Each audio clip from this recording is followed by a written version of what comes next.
to order. Dale, you want to do the roll call? Sure. Commissioner Allen. Here. Commissioner Clucci. Here. Commissioner Grace. Here. Commissioner Lozey is absent. Commissioner Salona. Here.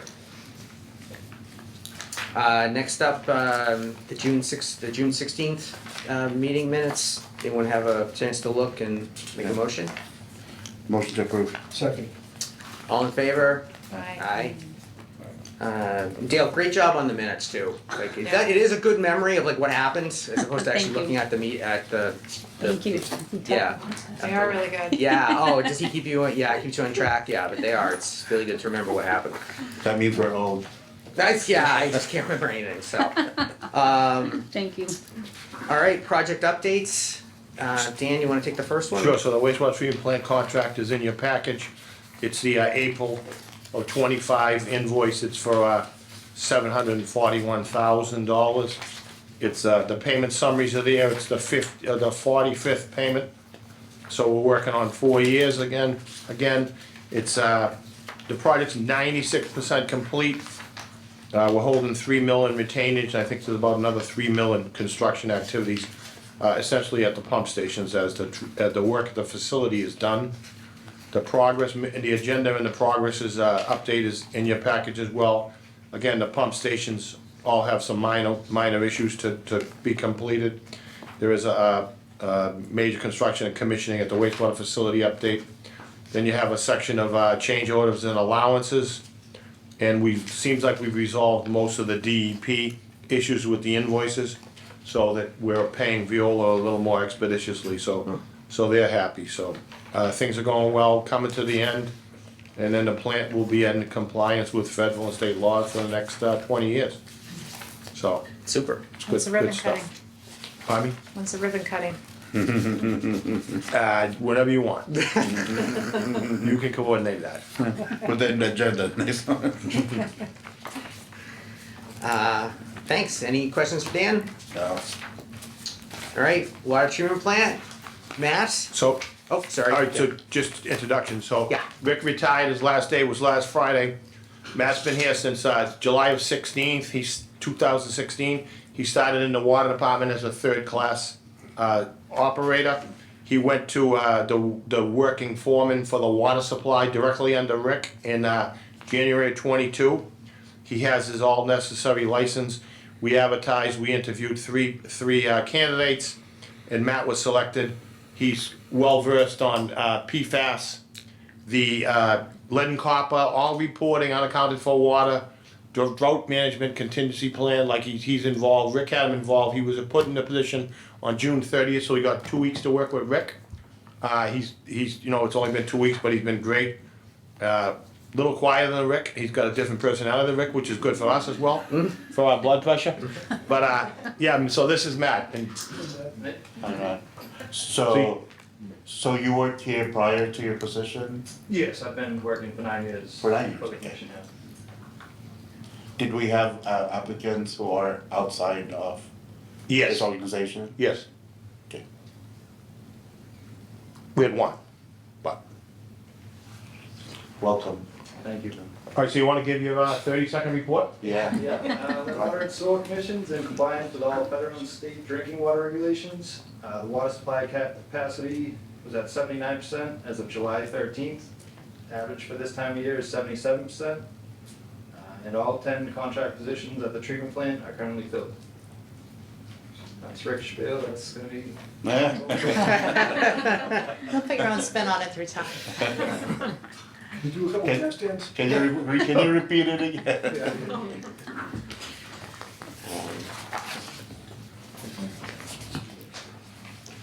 All right. CSO updates. Anthony, sorry, redirecting. Thank you, Commissioner. So the final connection for the tunnel from the fill-in for the pump station was completed at the DPW pit. They've backfilled and paved, so it's buttoned up and in working order. The connection for the drain line on Commercial Street will be done probably sometime this week, and that'll be the first connection to the pump station. all the telemetry, fire alarms, security systems are all set up and ready to go. That's all being sent back to the wastewater plant, so they'll be able to look at SCADA and be able to see the pump station. So that work is completed. The work, once the work is tied in for just the commercial street line, they will start a 30-day trial period. They're gonna run the pump station on automatic, and then Methuen will see how the pump station operates and tweak things as the next 30 days evolves through. So hopefully this is all gonna work and be scheduled with the transition, having Veolia take over the pump station. That's our intent, and that's what we've been negotiating with Veolia to add it to their contract. So it seems like things are moving forward, and the station should be up and running, you know, in the next month or so, as far as Veolia taking it over. Phase 4 and 5, the piping work, there's a crew installing the 60-inch pipe on Bennett Street. We're gonna be doing another lining section of the Western Interceptor, which is our largest pipe going to the plant at Easton. So once they finish this 466 feet, all the piping of the old Western Interceptor will either have been replaced or lined. So we'll have a new pipe for that length of, that stretch of roadway. So I'm sort of happy that that's the case, because it's obviously a stressful situation if anything would go wrong with that pipe. So that's moving forward, and that should be done shortly. They were doing the bypass today. They're gonna start the in situ form work tomorrow. There is a crew doing some paving and sidewalk work, so the restoration work has begun. So that's going forward. There's another crew working on Elm Street to tie in a 15-inch drain line. So everything seems to be moving together. Hopefully this all comes together and this pump station is up and running and starts to take flow from the 003 area. So that's the update. Awesome. Mr. Chair, I'm sorry. Okay. First. All right. So quick question, something that the public had asked. To 006, I know that we're about to start the East Lynn CSO separation project. Is there anything that still goes to 006 or Stacy's Brook that has not been separated yet? No. So once this phase, the 006 area was done with the design build contract back in the late 90s, early 2000s, so that work has all been completed. The next phase of work, we'll be working in the 005 area. The 005 area is discharged to Linway. That is currently in 30% design right now. We've reviewed that with the engineer, Stantec. That should move along. We've had meetings and gone through those plans with them. That work, we're hoping to start to schedule to put this thing out to bid by the end of the year. So that'll be the next phase. But as far as the 006 area, that's separated now. All right, awesome. Yeah, thanks for the clarification. Yeah. Yeah, Anthony, just, I still cannot understand some of this contract completion dates. If the completion date is November 7, 2024, and it's already 2025, so are we still continuing this project? Can you explain Yeah, that to me? so It's just confusing. Yeah, the delay this was supposed to be completed in October of '24. We had a huge delay with the National Grid with the moving of their line on Bennett Street.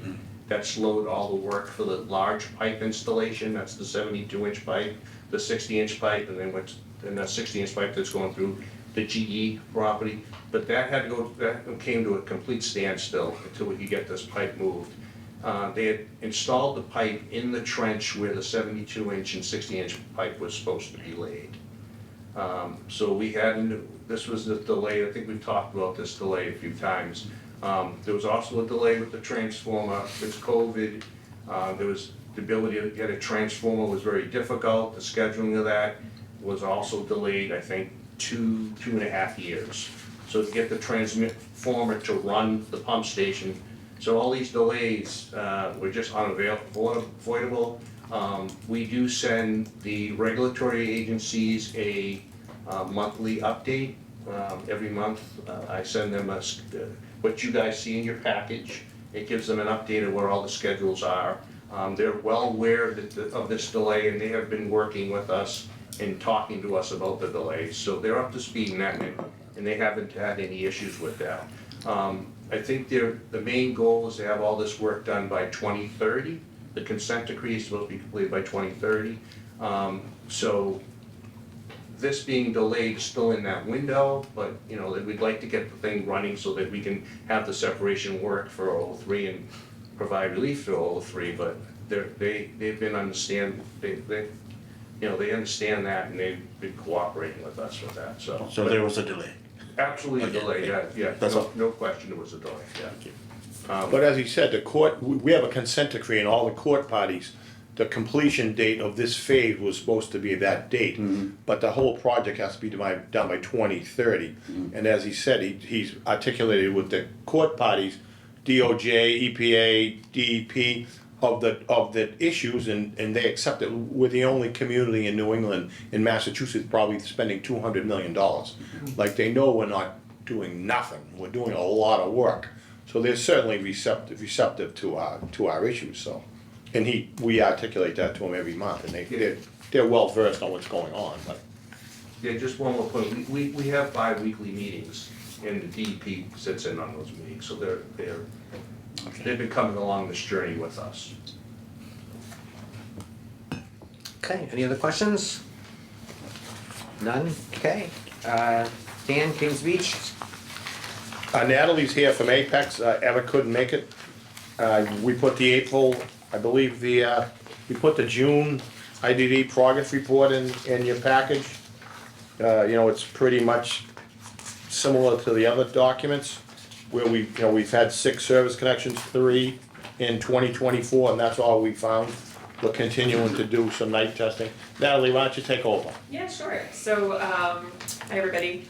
We are, continually making progress with the CCTV program. We have kind of whittled our way down to needing Sunday night work. We were out last night with 3 police details doing some CCTV oversight.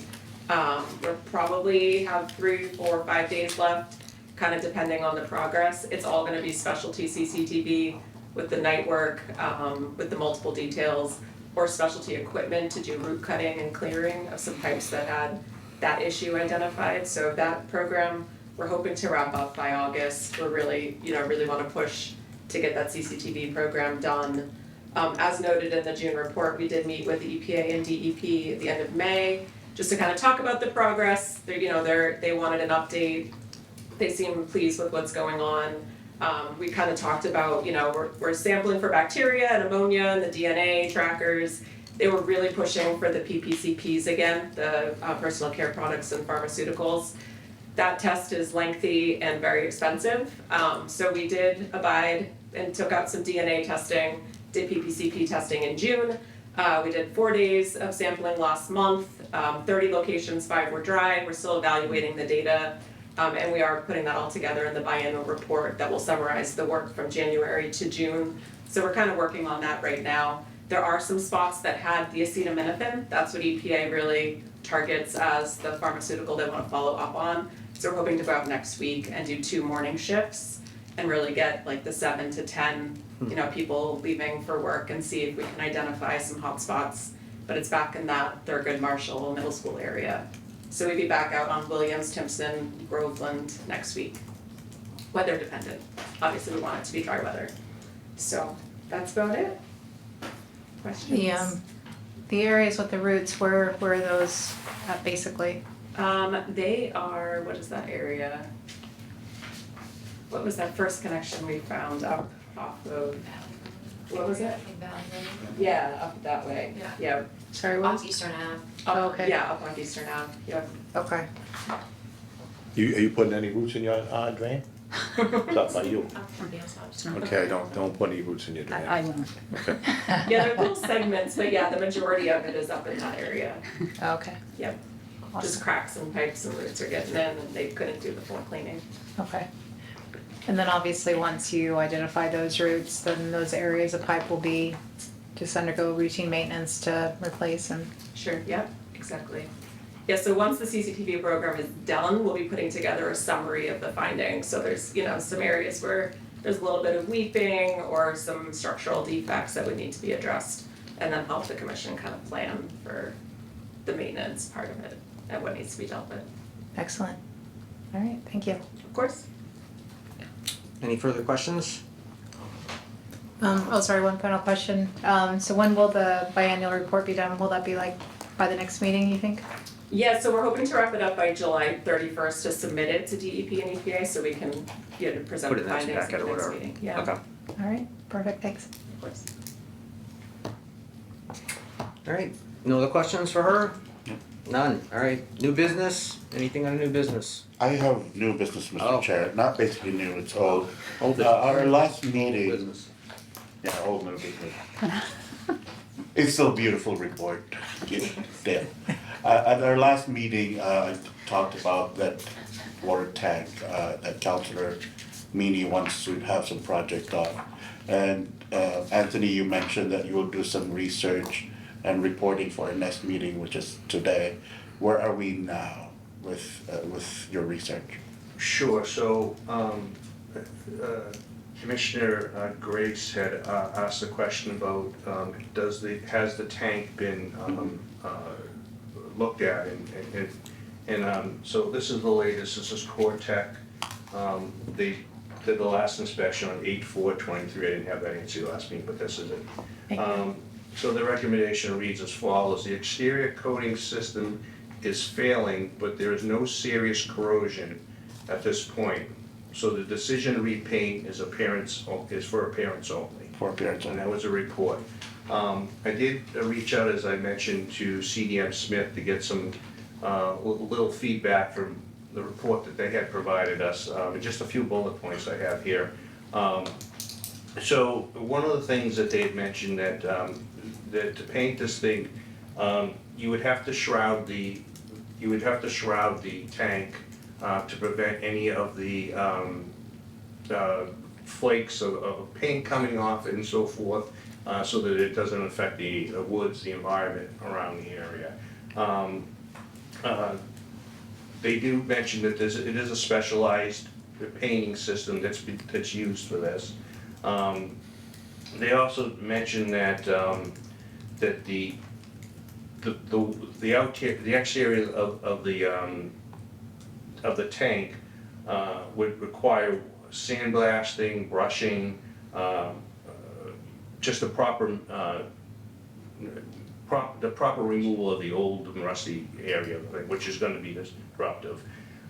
They mentioned the insurance, it is extremely difficult tank to paint. They would have to come up with staging and so forth just to get up there, just to reach it. So it's a very dangerous tank to paint. It's not easy. Fourthly, to paint this and for paint to adhere to this tank, we would have to drain all the water out of the tank. So the condensation, you just can't paint a tank that's full of water. This paint won't adhere to it. So the process we had gone through, which turned out to be very expensive, was if we take to paint this, if we take the tank offline, we then have to directly pump into the system, which is what we do now, but we do have storage in the tank.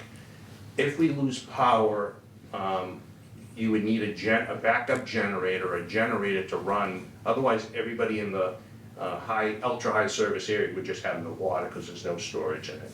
So we had gone out with a contract to replace, to install a backup generator to run in case power was lost. If power was lost, there's no way to get people water up there, right? So since then, we do have, and I did talk to CDM, that maybe it came in around, to paint the tank was about $1 million, okay? To do that, to put the backup generator, we're running into prices of almost $600,000. Let me cut you there, Anthony. Yeah. I totally pictured the Yeah, whole yep. situation, the pros and cons. I think and that's the reason why we're not doing anything there. And that's why it still looks ugly there. And you mentioned in your first, it's appearance-wise, they're okay with it. I think this group that's exactly what they're aiming for, appearance. I think, fellow commissioners, I would like to move for a motion to see if this group could do their own research, independent research, and then will not do anything without the approval of this commission. We're basically just allowing them to make their own research and see the possibilities are. They're not doing anything. We're just involving them to the conversation, and then they will submit their proposal here, and we will deliberate and we will vote. But as for now, I think I don't want to waste a good energy of a good group that would like to do something for that matter. Anyways, they're not doing anything without our go signal. So I'm moving that as a motion. Is that good for a motion? What did you say? As I understand it, he wants some outside group to do Correct. their own study. Correct. I don't even know whether we need to authorize them, and I'm certain we could cooperate with them. Yeah, but I just We want could to, share the information we have with them. that's exactly what will happen, yeah. I mean, I don't know that we need a I will- motion to it, but if you want it. Just formality, I will We can get, share the yeah. information we have, absolutely. Let them do their own research and meetings too. That's my motion. I would like to motion to allow Councilor Pete Meany of Ward 1 and his group to do their own research in regards to beautification of that water tank. But they will not do anything unless this commission will make the approval to move forward. That is my motion. Is it clear, Sam, that language? I just add Yeah, words. I just think though that at the end of the day, it's just, much like other groups have come here and have made suggestions, it doesn't bind the commission to do anything. All right, so if they're going to do their own research and submit a proposal, Whether they then we need a can. motion from us to do that. Gotcha, I get not it. sure But if they Yeah. wanna do their But- research, I do think that if they want access to what we have, that's a different story, but I think we'd be willing to share what we have. Anthony, can you forward all those documents you've researched? And then I can forward it to Councilor Meany so that they don't have to reinvent the wheel and. Sure. And so thank you very much. No motion. Okay. Thank you, Sam. All right, anything else? No. Nope. Someone wanna make a motion to adjourn? Motion to adjourn. Second. Okay, all in favor, aye, got it. Look at it.